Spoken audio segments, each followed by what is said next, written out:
코로나19가 아직까지 계속 되고 있는 가운데 있지만 오늘 특별히 우리 교회는 총동원 출석 주일을 맞이하여서 여러분들 이렇게 다 나와서 예배드리게 됨을 주님의 이름으로 환영하고 또 축복합니다. 오늘 우리는 이제 총동원 출석 주일로 지키고 있고요. 또 동시에 교회의 절기로 보면 오늘은 성령 강림절입니다. 성탄절이나 부활절과 달리 성령 강림절은 잘 모르시는 분들이 많이 있습니다. 이 성령 강림절은 예수께서 부활하시고 승천하신 이후에 오순절 날에 예수님의 제자들에게 성령이 강력하게 임했는데요. 그 오순절 날에 예수님의 그 제자들에게 성령이 강력하게 임한 것을 기념하는 그러한 주일입니다. 오순절에 성령이 강력하게 임함으로써 초대교회가 본격적으로 시작이 되었다.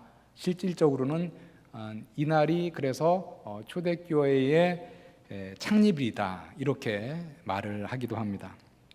교회사적으로 보면 이제 오래전에 서방교회에서는 성탄절, 부활절과 아울러서 이 성령 강림절을 아주 성대한 교회의 절기로 지내기도 했습니다. 지금도 특히 이제 성령의 은사를 강조하는 교단, 오순절 순복음 계통의 교단에서는요, 이 성령 강림절을 매우 중요한 절기로 지키고 있습니다. 오순절 순복음 계통의 교단에서는 심지어는 우리가 많이 들어봤듯이 이 교단의 이름을 뭐라고 지었느냐, 오순절 교회, 오순절 교단, 펜테코스탈 처치 이렇게 지을 정도로 이 오순절의 성령 강림을 매우 중요하게 생각합니다. 우리 장로교가 중요하게 생각하지 않는다, 그게 아니라 이 오순절 교단은 특히 더 이제 성령의 은사를 강조하기 때문에 이 절기를 중요하게 생각하고 있습니다. 이 오순절이라는 절기는요, 사실은 구약에 보면 밀을 추수하는 것을 기념하는, 그래서 그 추수한 것을 하나님께 드리는 이제 그러한 절기였습니다. 이 오순절이 성경에 보니까 77절 이렇게도 불리우고 있는데요. 이 77절이라고 불리는 이유는 우리가 항상 이게 많이 듣는데 종종 이게 좀 헷갈려요. 이 숫자적으로. 그 성경의 절기 중에 초실절이라는 절기가 있습니다. 초실절은 뭐냐? 추수하여 수확한 첫 열매를 이제 하나님께 올려드리는 그 절기인데요. 그 초실절이 지나고 나서부터 7번의 안식일을 셉니다. 7번의 안식일을 세고 그 다음 날이 바로 뭐냐? 이 오순절이에요. 그래서 이 오순절은 특별히 이제 밀을 추수해서 하나님께 올려드리는 그런 절기인데, 왜 77절이라고 했느냐? 그 초실절이 끝난 다음부터 7번의 안식일을 세고 그 다음 날이 이제 오순절이라는 거죠. 그래서 7일로 되어 있는 한 주인데 그것이 7번 지난 그 다음 날이다. 그래서 77절 이렇게 부르기도 하고, 또 같은 절기를 오순절이라고 부르는 것은 5, 5의 열순이죠. 50이라는 얘기잖아요. 이것은 어떻게 된 것이냐면 역시 초실절을 지나고 나서 그 안식일이 7번째 지나고 그 다음 날이라고 그랬죠. 그 다음 날이 이제 사실은 그 초실절부터 세면은 50번째 날입니다. 그렇기 때문에 또 그날을 오순절이다 이렇게 부르기도 합니다. 같은 절기죠. 이 오순절, 77절은요, 이스라엘에서는 이제 그 유월절에 이어지는 무교절, 사실 이제 구약에서는 유월절과 무교절이 아주 선명하게 구분이 되었는데 신약에 와서는 이제 하나의 그냥 명절 기간으로 이렇게 하나의 말하자면 뭉뚱그려졌죠. 뭐 유월절 명절 기간, 뭐 무교절 명절 기간, 같은 이제 기간을 얘기하는데요. 그 이제 유월절과 무교절 그리고 초막절과 함께 이스라엘의 3대 절기가 바로 이제 오순절이죠. 이스라엘 백성들은 율법에 따라서 남자들은 1년에 3번 이 3대 절기에는 성전이 있는 예루살렘으로 가서 예루살렘 성전을 순례하였습니다. 오늘 우리가 읽은 본문의 이 시간적 배경이 되는 것이 바로 이 3대 절기 중에서 가운데에 있는 이 오순절입니다. 그래서 이 오순절 기간에는 이제 순례객들이 많이 오죠. 오늘 말씀에도 보니까 그 예루살렘에 많은 유대인들, 흩어져 있는 유대인들, 디아스포라 이렇게 우리가 얘기를 하죠. 바벨론에게 멸망하고 나서 유대인들은 많은 이제 여러 각지로 흩어지게 됐는데 포로로도 흩어지고, 그런데 이 절기에 많은 유대인들이 이제 순례객으로 왔습니다. 소아시아, 아프리카, 유럽 이런 데서 많이 와 있었습니다. 사도행전 2장에 기록된 이 오순절은 그런데 또 동시에 매우 흥미롭게도 예수님이 부활하신 지 50일이 되는 그런 날이기도 했습니다. 우리 예수님이 십자가에 달려 돌아가신 것은 그 유월절 무교절 명절 기간이다, 이걸 다 알고 계시죠. 그래서 우리 예수님을 우리가 얘기할 때 유월절 어린 양 이렇게 우리가 말하고 또 찬양하기도 합니다. 예수님이 그 유월절 무교절 명절 기간에 십자가에 달려 돌아가셨고, 예수님이 이제 부활하신 날은 그 유월절 무교절 명절 기간에 안식일이 지난 그 안식일 바로 다음 날에 부활하셨죠. 여러분, 그 안식일은 유대인들이 이스라엘에서 세는 게 어떻게 셉니까? 금요일 해질녘부터 토요일 해질녘까지가 안식일이잖아요, 그죠? 아침부터 저녁까지가 아니라 금요일 해질녘부터 토요일 해질녘까지가 이제 안식일이고, 그 금요일 저녁부터 토요일 저녁까지가 지나고 그 다음 날, 요즘 말로 하면은 우리는 주일이라고 얘기하고 일요일인 거죠. 그 다음 날 예수님이 부활하셨잖아요. 근데 그 다음 날이 사실 안식 후 다음 날이기 때문에 그때가 이제 초실절이었습니다. 그래서 이제 오순절이라는 것은 초실절로부터 50일이 되는 날인데 그 절기인데요. 또 예수님이 부활하신 날로부터 50일이 되는 바로 그 날이 바로 이때 사도행전 2장이 기록됐을 때의 이제 오순절이기도 했습니다. 그런데 이 오순절에 예수님께서 그 공생애 기간에, 특히 이제 공생애의 이제 마지막 때에, 그리고 예수님이 이제 부활하신 이후에도 약속하신 것이 있습니다. 그것이 이제 바로 성령인데요. 그 약속하신 성령이 오순절에 강력하게 그 예수님의 제자들, 초대 교회에 강력하게 임하게 된 것이죠. 그래서 그때부터는 우리가 이제 오순절이다라고 얘기를 하면 교회에서는, 교회 전통에서는 그 밀추수의 이스라엘의 3대 절기 중에 하나로서의 오순절이라기보다는 바로 초대교회에 성령이 강력하게 임한 오순절로 우리가 기억을 하게 되고, 그래서 이 날을 우리가 성령 강림절이다 이렇게 얘기를 해서 지키고 있습니다. 이 성령이 오실 것에 대해서 예수님께서 공생의 마지막 때에 제자들에게 약속을 하셨는데요. 예수님이 이제 십자가에 달려 돌아갈 날이 며칠 안 남았을 때 제자들에게 얘기하셨죠. 내가 곧 너희들을 떠날 것이다 이렇게 얘기했습니다. 3년 동안 예수님을 모셨던 제자들은 낙심하지 않을 수 없었습니다. 많은 실망이 있었고, 아니 예수님이 떠나시면 우리는 어떻게 하나 이런 걱정이 있었습니다. 이러한 제자들에게 예수께서는 요한복음 14장 1절에 보니까 이렇게 위로해 주셨습니다. 너희는 마음에 근심하지 말라. 하나님을 믿으니 또 나를 믿으라. 그러시면서 예수님이 이렇게 제자들에게 말씀하셨어요. 나는 이제 곧 너희를 떠나지만 내가 너희들에게 성령을 보내줄 것이다. 이렇게 약속하셨습니다. 요한복음 14장 16절에 보니까요. 내가 아버지께 구하겠으니 그가 또 다른 보혜사를 너희에게 주사 영원토록 너희와 함께 있게 하리니.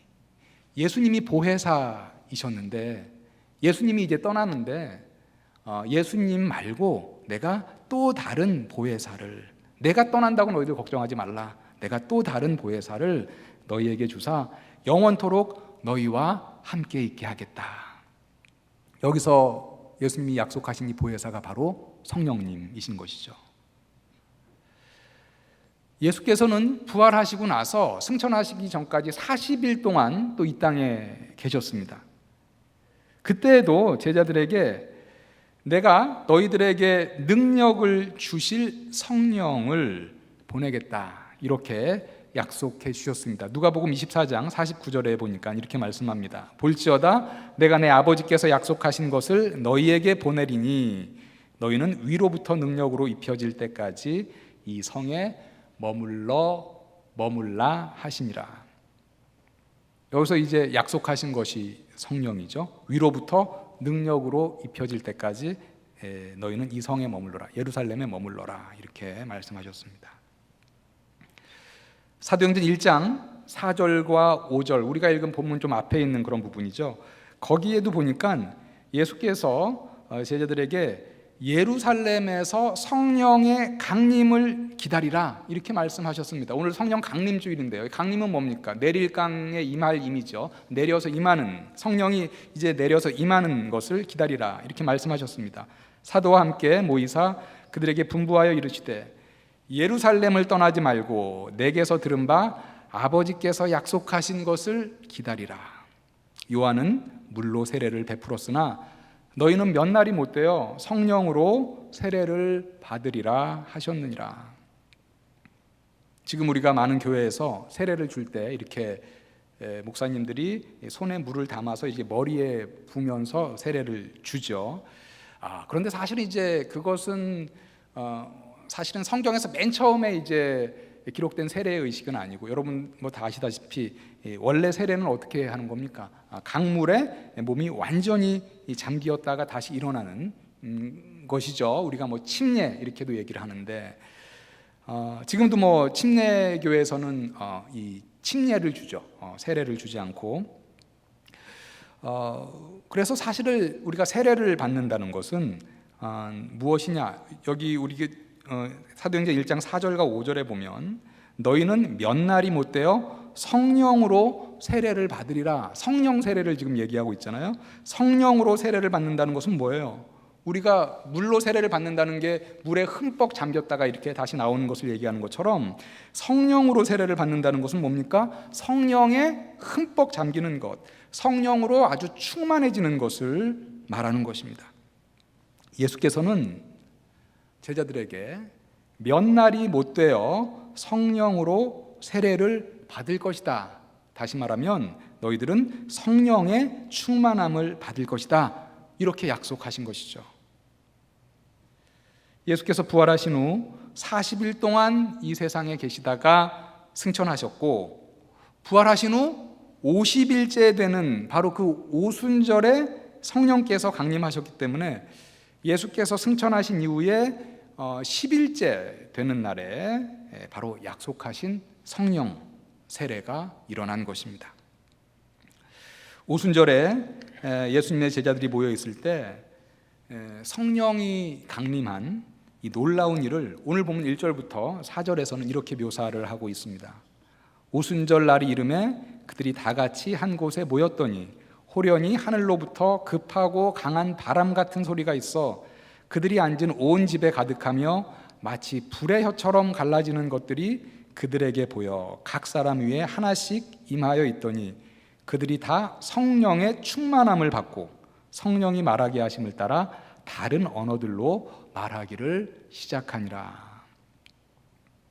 약속하신 그 성령 세례가 성령의 충만함을 받는 것이다라는 것을 4절에서 명확하게 얘기하고 있죠. 그들이 다 성령의 충만함을 받고, 예수께서 그의 공생의 마지막 때에 그리고 부활 후에 약속하셨던 성령의 강림이 성취되는 순간이었습니다.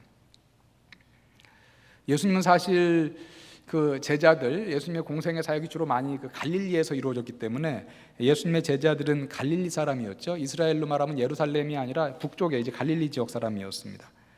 그런데 그 갈릴리 지역의 사람들이 예수님의 약속을 믿고 예루살렘에 머물러 있으면서 성령의 충만함을 받고 그러함으로 능력을 덧입게 된 것입니다. 예수님이 승천하신 이후에 예수께서 약속하신 그 보혜사 성령을 사모하면서 기다리는 그 제자들의 모습을 사도행전 1장 13절과 14절에 보니까 이렇게 기록하고 있습니다.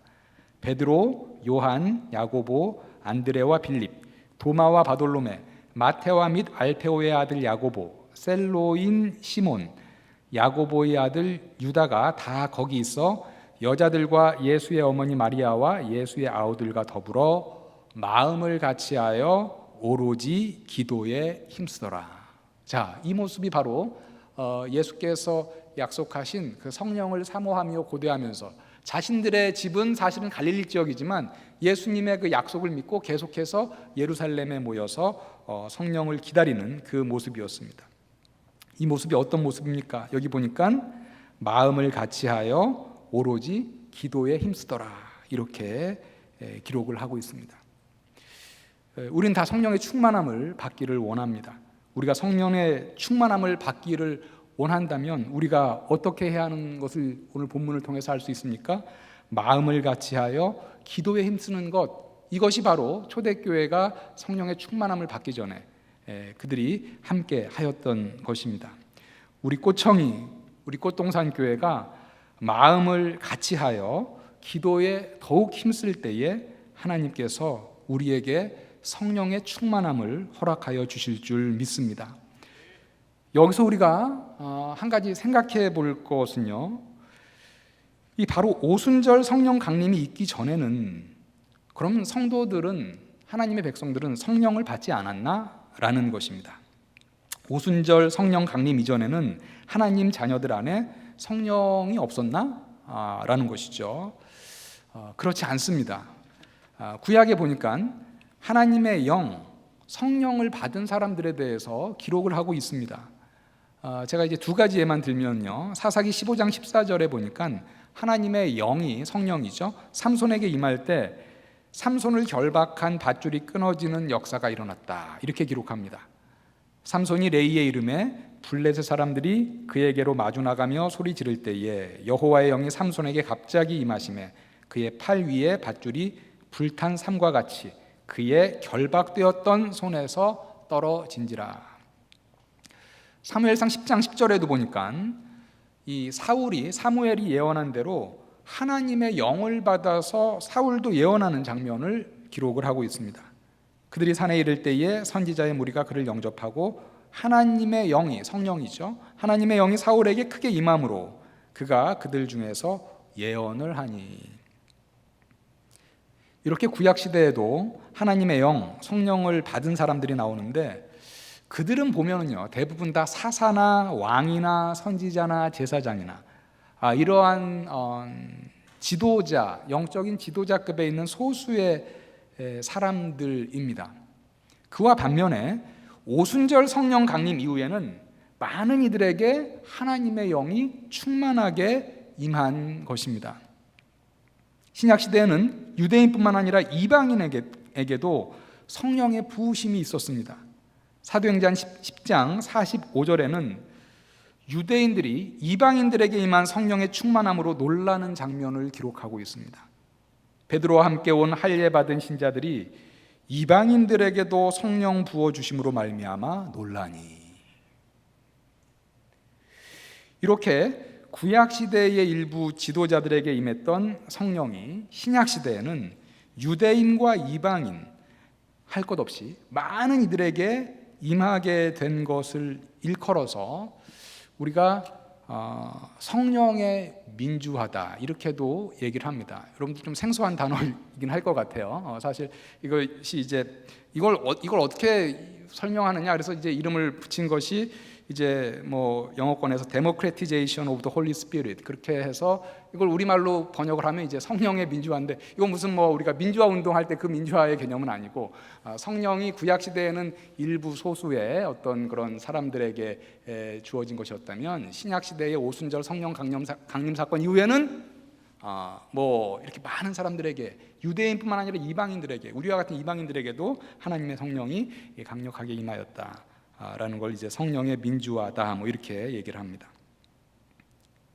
그래서 우리는 신약 시대를 일컬어서 또 성령의 시대다, 이렇게 얘기를 하기도 하죠. 오순절 성령 강림에 관련해서 한 가지 또 더 생각해 볼 것은요, 그러면 오순절 성령 강림 사건 이전에 예수님을 믿고 고백한 예수님의 제자들, 이런 사람들에게는 그때는 오순절 성령 강림 이전에 성령이 내주하지 않았나? 라는 질문입니다. 이와 관련해서는 고린도전서 12장 3절의 말씀이 우리에게 도움을 주는데요. 오순절 성령 강림 이전에도 예수님을 주로 고백한 사람들에게는 성령이 내주하고 있었다라는 것을 우리는 알 수 있습니다. 그러므로 내가 너희에게 알리노니 하나님의 영으로 말하는 자는 누구든지 예수를 저주할 자라 하지 아니하고 또 성령으로 아니하고는 누구든지 예수를 주시라 시인할 수 없느니라. 여러분들 잘 아는 말씀인데 여기 보면 성령으로 아니하고는 누구든지 예수를 주라 시인할 수 없다. 사실 우리가 다 예수님을 믿고 예수님을 나의 주로 고백한다는 것은 이 말씀에 따른다면 뭡니까? 우리 안에 성령이 함께하고 있다. 성령이 내주하고 있다. 성령님이 함께 하셨기 때문에 우리가 예수를 주로 고백할 수 있다라는 것이죠. 그래서 사실은 이 오순절 성령 강림 이전에 보면 예수님의 제자들은 당연히 예수님을 주로 고백을 했습니다. 우리 본문인 사도행전 좀 앞부분에 보면 사도행전 1장 6절에 보면 예수께서 부활하신 후에 승천하시기 전에 예수님을 제자들이 이제 주님이라고 부르면서 질문하고 있는 걸 볼 수 있습니다. 그들이 모였을 때에 예수께 여쭈되 이르되 주께서 이스라엘 나라를 회복하심이 이때니까 하니, 예수를 주라고 불렀음을 알 수 있습니다. 즉 성령이 그 안에 있었기 때문에 예수님을 주님이라고 불렀다라는 것이죠. 즉 오순절 성령 강림 이전에도 구약 시대의 사사, 선지자, 제사장, 왕과 같은 이러한 지도자들에게 성령이 임했고, 신약 시대에도 오순절 성령 강림 이전에도 성령의 함께 하심으로 예수님을 주라고 고백하는 그리스도인들, 제자들이 있었습니다. 그렇다면 오순절 성령 강림이 우리에게 주는 어떤 그 오순절 성령 강림의 차별적인 의미는 무엇인가? 그것은 말씀드렸듯이요, 성령의 민주화로서 성령을 받는 대상이 넓어졌고, 또한 그리스도인들에게 성령 세례, 성령이 강력하고 충만하게 임했다라는 데서 그 오순절 성령 강림의 차별적인 의미를 우리가 찾을 수가 있습니다. 이렇게 그리스도를 따르는 제자들에게 예수께서 약속하신 성령이 강력하게 임하였을 때 오늘 말씀해 보니까 초자연적인 현상이 일어났죠. 그것은 모였던 제자들이 성령의 충만함을 받고 다른 언어를 말하기 시작했다라는 것입니다. 우리가 알다시피 갈릴리에서 온 제자들은 그렇게 많은 교육을 받지 못한 그런 제자들이죠. 그래서 뭐 교육 수준이 높지 않았던, 주로 뭐 어부거나 직업이 그렇게 교육 수준이 높은 무슨 바리새인, 사두개인 뭐 이런 배경을 갖고 있는 사람들이라기보다는 교육을 많이 받지 못한 사람들이었습니다. 뭐 그 사람들이 그 시대에 뭐 제2, 제3 외국어 이런 것을 뭐 능통하게 하리라고는 우리가 생각하기 어렵죠. 그런데 이제 그 제자들이 약속하신 성령을 기다리는 그때, 이제 오순절 기간이라서 예루살렘을 순례하기 위해서 흩어져 있는 디아스포라 유대인들이 많이 지금 예루살렘에 왔습니다. 아프리카, 유럽, 소아시아에서 왔는데 제자들이 모였는데 어느 날 큰 소리로 말하기 시작을 하는 거예요, 제자들이. 그런데 그 모여서 제자들이 큰 소리로 말하기 시작하는데 보니까 각각 뭐 이 히브리 말을 하는 것이 아니라 각각 자기네들이 온 지역의 말을 한다라는 것입니다. 뭐 오늘 9절부터 11절에 보면 여러 지역이 쭉 나열되어 있죠. 이 사람들이 놀란 거죠. 이 사람들은 주로 갈릴리 지역, 북쪽 갈릴리 지역에서 온 사람들인데 아니 내가 지금 온 곳에 말을 이렇게 유창하게 할 수가 있나? 하고 놀래기 시작했습니다. 어떤 사람들은 이들을 보고 지금 술에 취한 것이 아니냐 이렇게 조롱하기도 했습니다. 아마 이렇게 술에 취한 것이 아니냐라고 생각했던 사람들은 이렇게 생각했던 것 같아요. 예를 들면 오늘 우리 성경에 보면 뭐 바데 지역, 뭐 부르기아 지역 뭐 쭉 있는데 제자 중에 한 명이 바데 지역의 말을 이렇게 했다라고 합시다. 크게 유창하게 이렇게 했어요.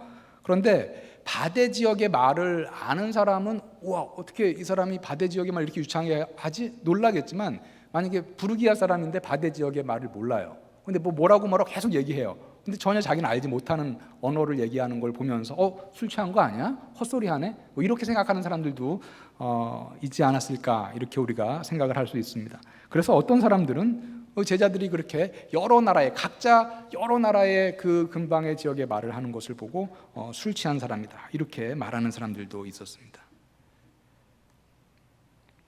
그런데 여기서 중요한 것은 왜 하나님께서 그 약속하신 성령의 충만함을 허락하시면서 이렇게 여러 언어로 말하는 초자연적인 기적을 허락하여 주셨을까요? 약속하신 성령을 하나님이 부어주시면서 하나님이 그 당시에 있는 제자들을 통해서 나타나는 현상 중에 하나는 여러 가지 언어를 이렇게 유창하게 하는 그런 놀라운 기적이 나타났습니다. 그 이유는요, 우리가 그 힌트는 예수께서 승천하시기 전에 제자들에게 하신 그 유명한 말씀 사도행전 1장 8절을 통해 우리가 볼 수 있습니다. 오직 성령이 너희에게 임하시면 너희가 권능을 받고 예루살렘과 온 유대와 사마리아와 땅끝까지 이르러 내 증인이 되리라 하시니라. 예수께서는 성령이 충만히 임할 때 예루살렘부터 시작해서 땅끝까지 증인이 되리라, 이렇게 말씀해 주셨습니다. 오순절에 제자들에게 성령이 충만히 임했을 때 제자들이 이전에 알지 못했던 여러 나라의 말을 하는 초자연적인 그러한 기적이 나타난 것은 바로 성령을 받은 자들이 열방을 향하여 예수 그리스도의 증인으로 살아가야 함을 말해주는 메시지입니다. 오순절 성령 강림으로 인해서 다른 나라의 말로 제자들이 막 이렇게 얘기를 했는데요, 무엇을 말했는가에 대해서, 그 내용이 무엇인가에 대해서 11절에 보니까 이렇게 얘기를 하고 있습니다. 제자들이 한 것은 하나님의 큰 일을 말한 것이다. 우리가 다 우리의 각 언어로 하나님의 큰 일을 말함을 듣는도다 하고, 그 모였던 제자들이 각기 여러 지역의 말로 얘기했는데 뭘 얘기한 건가? 이게 구체적으로 기록되어 있지 않지만 이렇게 요약적으로 기록되어 있는데, 그것이 무엇이냐? 하나님의 큰 일을 각 언어의 말로 얘기했다라는 것입니다. 하나님의 큰 일은 무엇일까? 성경에 보면 하나님이 하신 큰 일이 너무나 많죠. 가장 대표적인 것을 든다면 하나님이 이 세상을 말씀으로 창조하신 것, 그리고 예수 그리스도를 통해서 이 세상의 사람들을 구원하신 그 구원의 사역, 이런 창조와 구원의 사역, 이런 것은 정말 하나님이 행하신 큰 일입니다. 이런 것들을 제자들이 각 지역의 말로 말하지 않았을까, 우리가 생각할 수 있습니다. 하나님이 우리에게 성령 세례를 주시는 것, 성령의 충만함을 허락하여 주실 때 우리에게 중요한 사명을 동시에 주시는데, 그것은 무엇이냐? 그것은 바로 예수 그리스도를 증언하는 것과 하나님의 큰 일을 전하는 것입니다. 이사야도 보니까 하나님의 영을 받는 자가 해야 할 아름다운 사명을 이사야 61장 1절과 2절에서 이렇게 얘기를 하고 있습니다. 주 여호와의 영이 내게 내리셨으니 이는 여호와께서 내게 기름을 부으사 가난한 자에게 아름다운 소식을 전하게 하려 하심이라. 나를 보내사 마음이 상한 자를 고치며 포로된 자에게 자유를, 갇힌 자에게 노임을 선포하며 여호와의 은혜의 해와 우리 하나님의 보복의 날을 선포하며 모든 슬픈 자를 위로하되. 여호와의 영이 내게 임했을 때, 하나님의 영으로 이사야를 기름 부었을 때 이사야는 뭐라고 얘기합니까? 가난한 자에게 아름다운 소식을 전하게 하려 하심이라 하면서 쭉쭉쭉쭉, 그리고 나서 하나님이 내게 이 영을 부어주신 것은 내가 이러한 일을 하게 하려 하심이라, 이렇게 말을 하고 있습니다. 누가복음 24장 49절에서 봤듯이요, 성령의 충만함을 받는 것은 위로부터 능력을 덧입는 것입니다.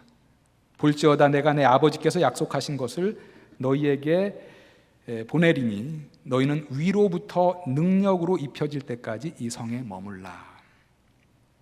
그래서 사도행전 1장 8절에서도 오직 성령이 임하시면 그 다음에 뭐라고 말해요? 너희가 권능을 받고, 이렇게 말을 하고 있습니다. 그 능력으로 가난한 자에게 아름다운 소식을 전하고, 마음이 상한 자를 고치고, 포로된 자에게 자유를, 갇힌 자에게 노임을 선포하고, 여호와의 은혜의 해와 우리 하나님의 보복의 날을 선포하고 슬픈 자를 위로해야 한다라는 것입니다. 사랑하는 성도 여러분, 오늘 우리가 성령 강림 주일을 맞이하여서 우리 꽃청이 그리고 우리 꽃동산 교회가 초대교회의 예수님의 제자들과 같이 마음을 같이하여 기도에 힘쓰므로 성령의 충만함을 받기를 원합니다. 성령의 세례를 받기를 원합니다. 그리고 성령의 충만함을 받은 자로서 감당해야 할 아름다운 사명, 그리스도를 증언하며 하나님이 하신 그 큰 일을 담대히 전하는 자들이 다 되기를 바랍니다. 하나님의 영이 임함으로써 가난한 자에게 아름다운 소식을 전하고, 마음이 상한 자를 고치고, 포로된 자에게 자유를, 갇힌 자에게 노임을 선포하며 여호와의 은혜의 해와 보복의 해를 선포하고 슬픈 자를 위로하는 그 고귀한 사명을 다 감당하시는 우리 성도님들 다 되시기를 주님의 이름으로 간절히 축원합니다.